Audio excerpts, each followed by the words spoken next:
alarm is vastly upsetting.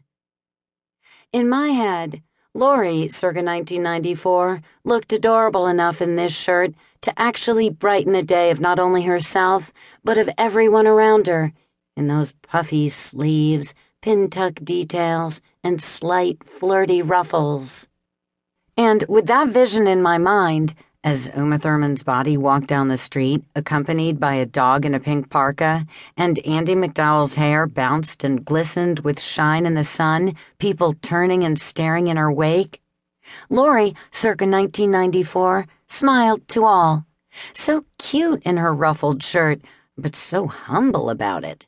Her smile spread across her face, showing as many of Julia Roberts' teeth as would fit into her head, which was roughly about half. And with that, I made mistake number 3.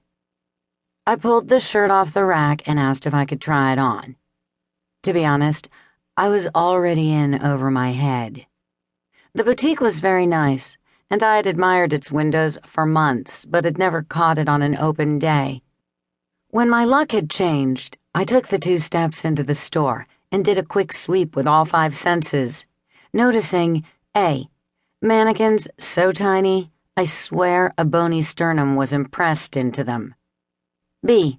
The piping in of music overhead I couldn't possibly identify. And C. The presence of the lovely, exquisite creature positioned behind the front counter, who politely said hello with a French accent. I already knew by the international greeting bonjour that I was in the wrong space. I was the wrong size and wrong age and had the wrong wallet, but it was too late for me to turn around and swim back upriver to elastic land. Instead, I pressed on with the attitude that I'm smaller than I look in real life, and I scanned the first rack with interest. I found myself picking at a hangnail because of my quick discomfort, which is a nervous habit that I understand isn't publicly acceptable. But if faced with a choice of thumb-sucking or fiddling with my crotch, I'll eat my cuticles any day. It was there that not only did I discover that the clothes were just as beautiful as I had seen in the window, but that my size, indeed, was on the tags and, most important, on the tag of the cute shirt. "Of course, I'll show you to the dressing room," Amelie said as she walked out from behind the counter and gave me a warm, real smile. Not only did all of Julia Roberts' teeth fit into her mouth, but they were whiter. It was a cute dressing room. Full-length mirror, a nice antique chair to put my purse on, and beautiful lighting. I like that, I thought as I looked into the mirror, noting that during my most recent visit to Anthropology, the lights were so audacious, I wanted to ask the dressing room girl if she could turn the setting down from its current cruel to the next level, barbaric.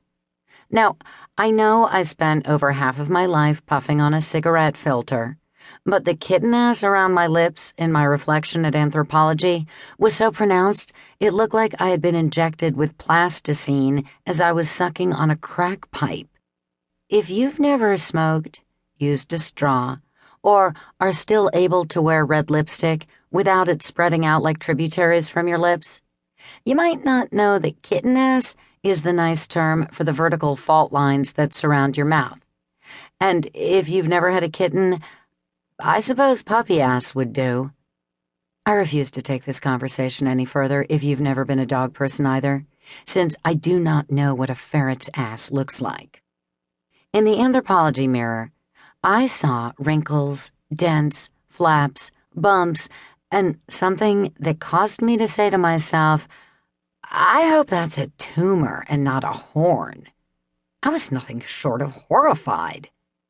As I sunk to the depths of despair and looked up the address of the closest cosmetic surgeon before I even left the dressing room, I tried in a panic to calm down.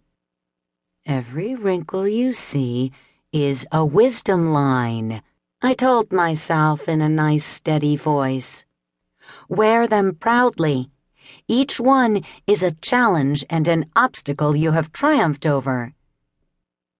You have an asshole on your face, one of my meaner voices replied.